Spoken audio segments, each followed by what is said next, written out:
जो इम्प्लीमेंट करना है उसके लिए जो ये सीखना है कि ये है क्या चीज़, उसका पहला पार्ट है कि ये नए कानून में किस तरह के बदलाव आए हैं, सोच क्या है उसके पीछे। अगर वो सोच जो है क्लियर रहेगी तो उसका इम्प्लीमेंट करना भी बड़ा आसान है। नहीं तो जैसे स्पेशल सीपी ट्रेनिंग ने कहा कि हमेशा ये लगेगा कि यार ये बदलाव तो अच्छा नहीं है।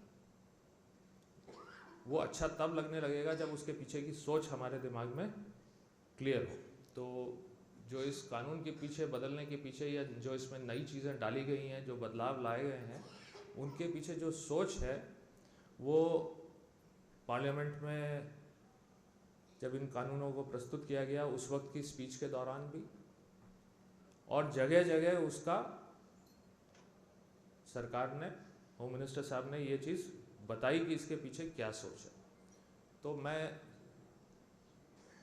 5 मिनट में जो मेजर इसके पीछे थॉट प्रोसेस है जो हमने इम्प्लीमेंट करते हुए दिमाग में रखनी है, वो आप लोगों के साथ शेयर करना चाहूँगा। तो जो उन स्पीचेस में या वो जो डीजी कॉन्फ्रेंस में जो हमारा प्रेजेंटेशन हुए उसमें जो बताया गया, उसमें सबसे इम्पॉर्टेंट चीज़ थी कि जैसे आईपीसी था,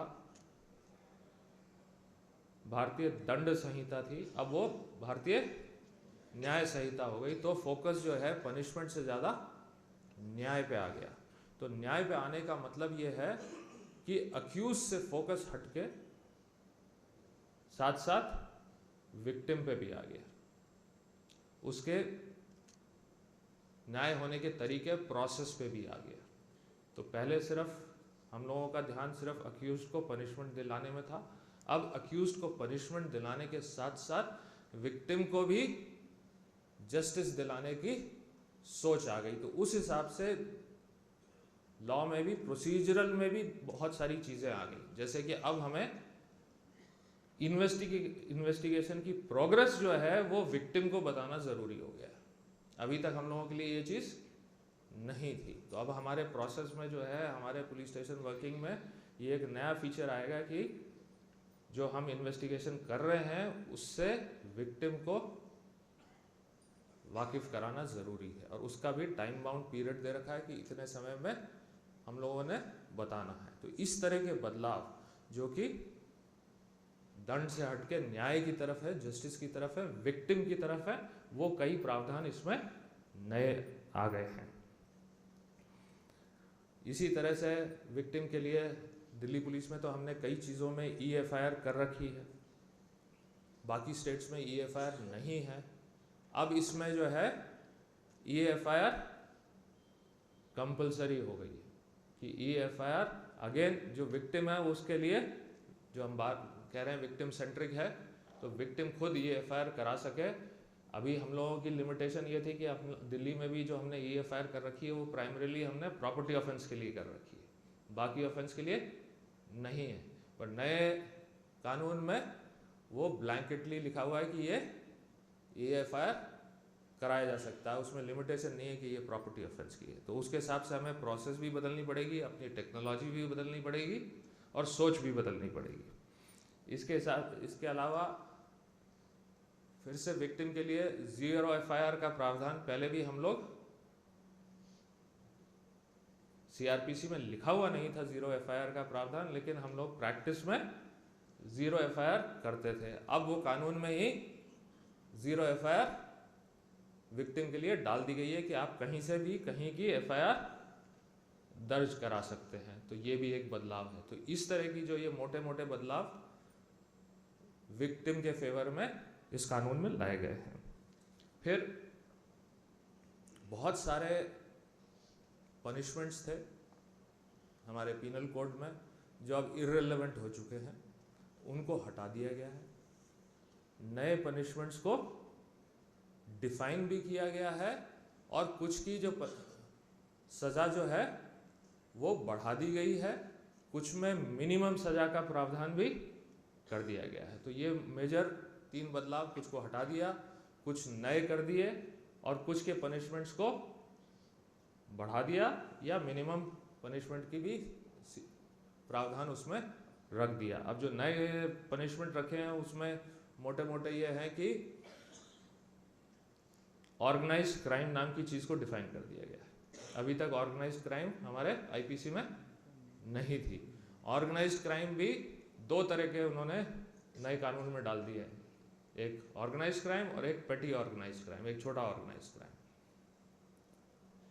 जो टेरर के केसेस थे, हम लोगों को या तो पुराने ज़माने में टाडा में जाना पड़ता था या यूएपीए में जाना पड़ता है। अब इसी संहिता में ही टेरर को डिफाइन कर दिया गया है। अभी तक आईपीसी में टेरर डिफाइन नहीं था। फिर बहुत सारे नए केसेस किस्म के केसेस हो रहे थे, जैसे paper leak, question paper leak, Ponzi scheme. ये पहले आईपीसी में नहीं थे ये चीज़ें, ये नई चीज़ें आ गई हैं। तो जो नए किस्म के क्राइम हो रहे हैं उनको भी बढ़ा दिया गया है इसमें। फिर जो सज़ा जैसे बढ़ाने की बात है, वो विमेन रिलेटेड केसेस में जो है सज़ा बढ़ा दी गई है।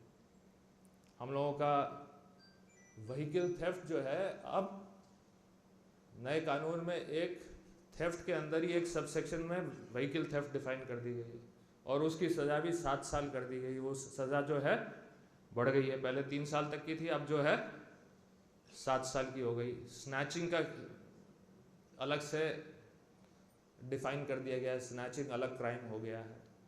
तो इस तरह के बहुत सारे नए पीनल प्रावधान उसमें कर दिए गए हैं।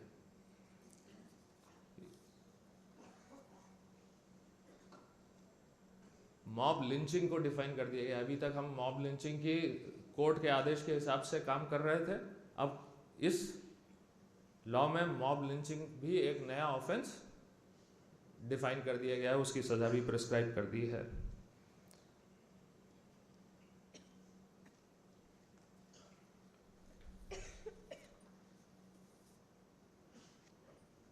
जो प्रोसीजर वाले पार्ट हैं उसमें भी विक्टिम को ध्यान में रखते हुए बहुत सारे बदलाव किए हैं, जिससे कि जैसा मैंने कहा कि हमको इन्वेस्टिगेशन बताना पड़ेगा, उनको प्रोग्रेस बतानी पड़ेगी।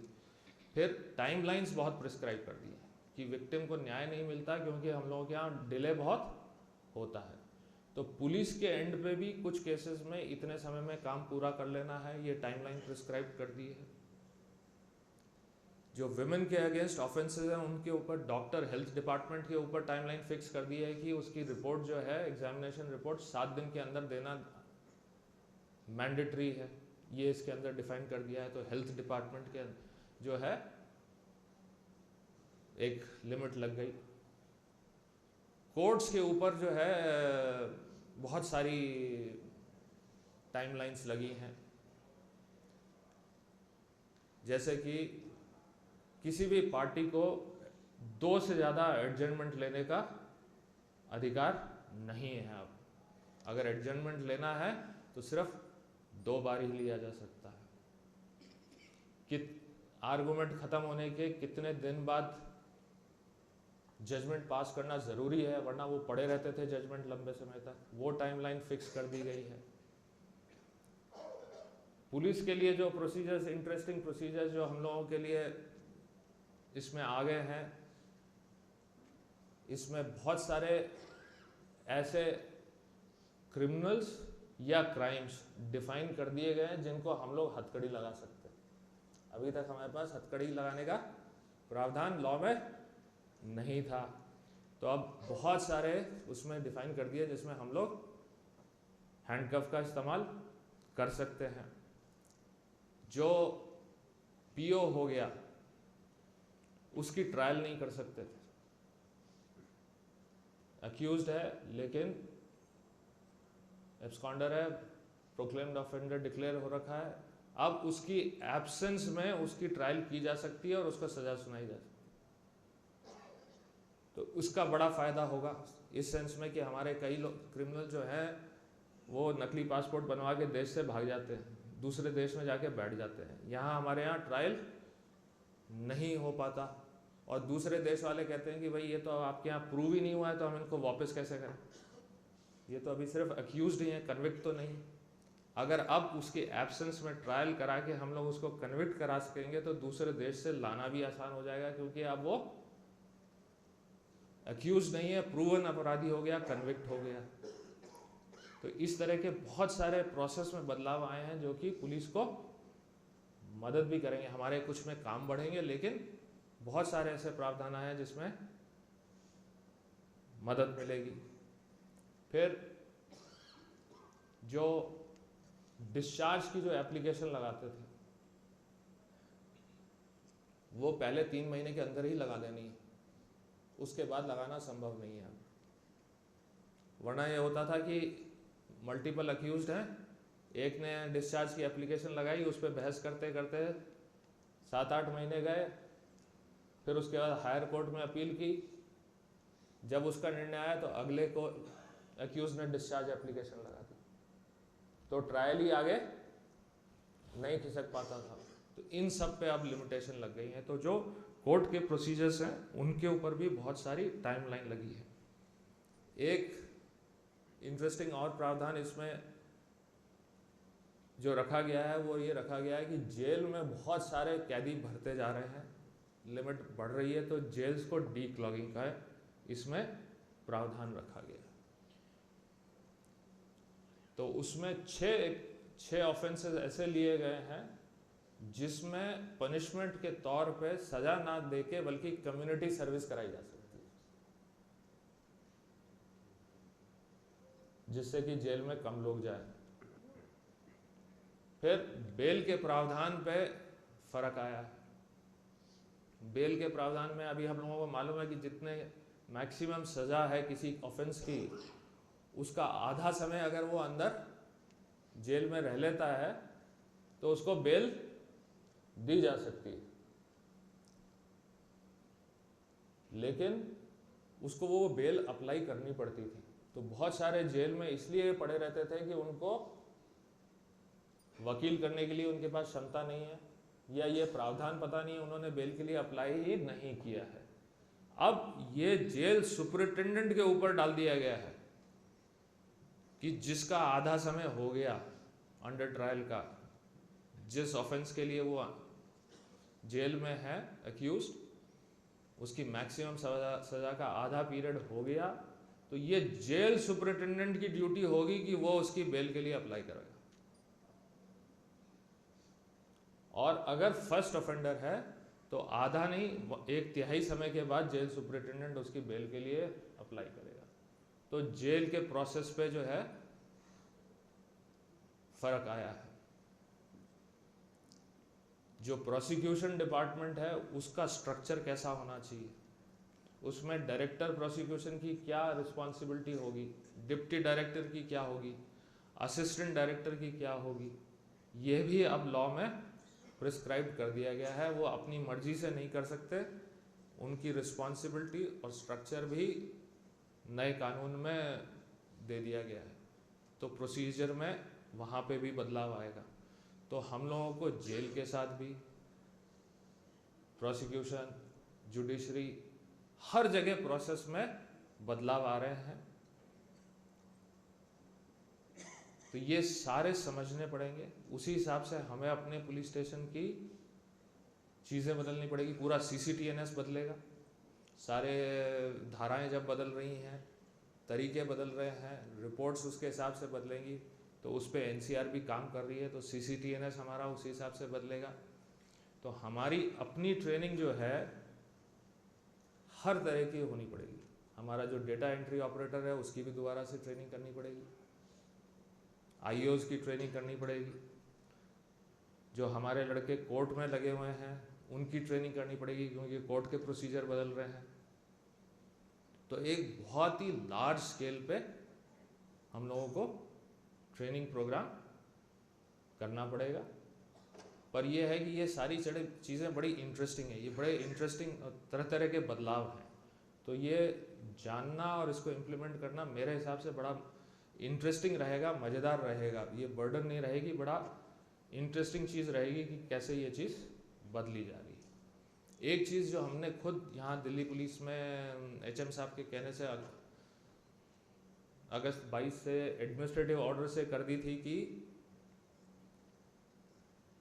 हर 7 साल की सज़ा या उससे ऊपर वाली सज़ा में फोरेंसिक असिस्टेंट को बुलाना अनिवार्य है। वो अब लॉ में ये चीज़ सबके लिए कंपलसरी हो गई है। अब ये एडमिनिस्ट्रेटिव ऑर्डर नहीं है, अब ये लॉ का पार्ट हो गया है कि हर 7 साल के सजा वाली या उससे ऊपर वाली सजा में फॉरेंसिक एक्सपर्ट को बुलाना मैंडेटरी होगा। जो वो सीजर करेंगे, जो चीज आप लोग सर्च करोगे और सीजर करोगे, इन सब की वीडियोग्राफी कंपलसरी हो गई। तो अब एक प्रोसीजर में हमारे पास ये चीज और आएगी कि हर सर्च, सीजर, इन सब को हमने सिर्फ कागज पेन से डॉक्यूमेंट करने के अलावा इसको वीडियोग्राफी से भी डॉक्यूमेंट करना जरूरी हो गया, क्योंकि हर केस में है तो अलग से वीडियोग्राफर इतने सारे केसेस के लिए बुला नहीं सकते। तो हमें ही, पुलिस पर्सनल को ही वो वीडियोग्राफी कैसे करनी है खुद ही करनी पड़ेगी, सीखना पड़ेगा कि उस वीडियोग्राफी के क्या एसेंशियल पार्ट हैं, उसमें क्या क्या आना चाहिए लेते वक्त। तो ये एक बड़ा हिस्सा जो चेंज हो रहा है वो आएगा। वीडियो कॉन्फ्रेंस के बेसिस पे ट्रायल और अक्यूज का प्रोडक्शन इसमें बिल्कुल साफ तौर से लिख दिया गया है। विक्टिम और गवाहों के बयान भी वीडियोग्राफ किए जा सकते हैं, वो भी लिख दिया है। तो हमारे पास बहुत सारी चीज़ें अब वीडियो पे आएंगी। उनको कैसे स्टोर करेंगे, उसको कैसे सुरक्षित करेंगे, उनको कैसे कोर्ट में प्रेजेंट करेंगे, ये एक बड़ा इंटरेस्टिंग बदलाव आएगा। तो उस पर हमने ट्रेनिंग करनी है। लेकिन अच्छी चीज़ ये है कि इस लॉ में 2 बातें लिखी हुई हैं। पहले सेक्शन में ये लिखा है कि ये जो लॉ है, तीनों लॉ उस दिन से लागू होंगे जिस दिन से सेंट्रल गवर्नमेंट नोटिफिकेशन इशू करेगी कि कहाँ पे लागू हो रहा है। ज़रूरी नहीं है कि पूरे इंडिया में एक साथ लागू किया जाए, ज़रूरी नहीं है कि किसी भी पूरे स्टेट में एक साथ लागू किया जाए, ज़िले बाय ज़िले, थाने बाय थाने भी किया जा सकता है, इसका प्रावधान उसमें रखा हुआ। दूसरा,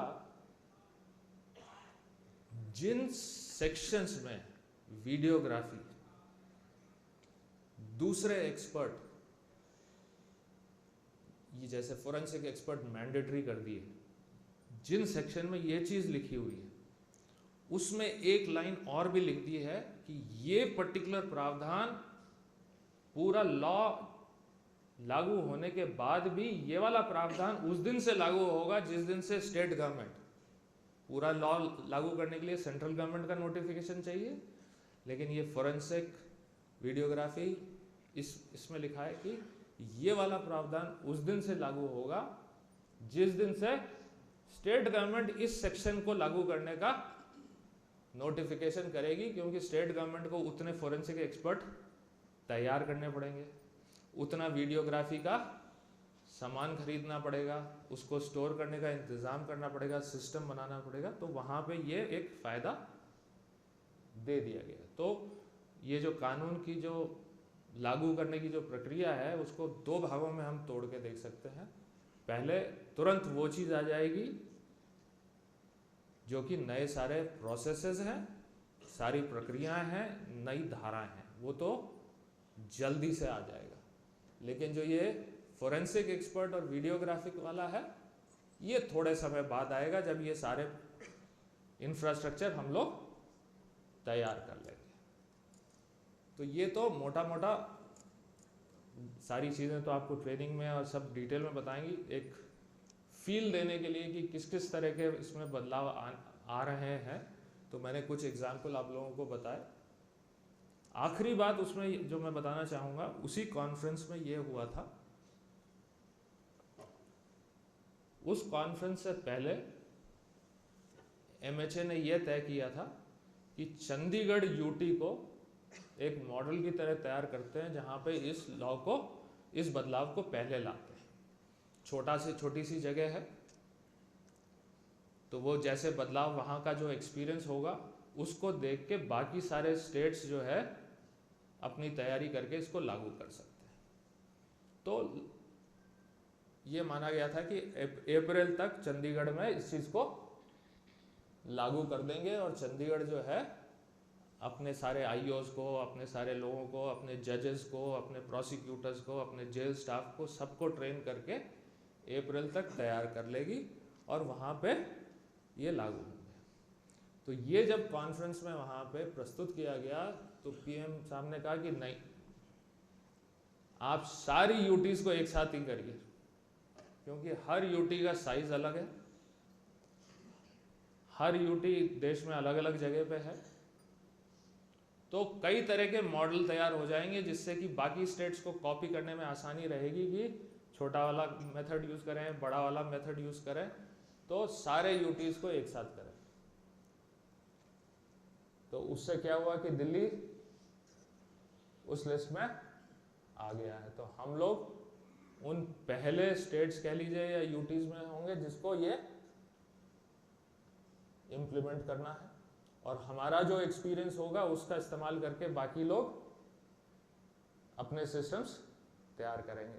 तो एक अच्छाई ये भी है कि हम लोग पायनियर रहेंगे, कि हम लोग इस चीज़ को इम्प्लीमेंट करेंगे और हमारे एक्सपीरियंस से दूसरों को सीखने को मिलेगा। तो आप लोग दूसरों को सिखा भी पाएंगे कि कैसे किया गया है। पर हम लोगों के लिए ये है कि अब ये छोटे टाइम में हम लोगों ने ये सारी जो फेज़ 1 है, इंफ्रास्ट्रक्चर वाला छोड़ के जो फेज़ 1 है, सारी ट्रेनिंग और सारी प्रक्रियाओं को बदलने का जो कार्रवाई है वो हम लोगों ने कर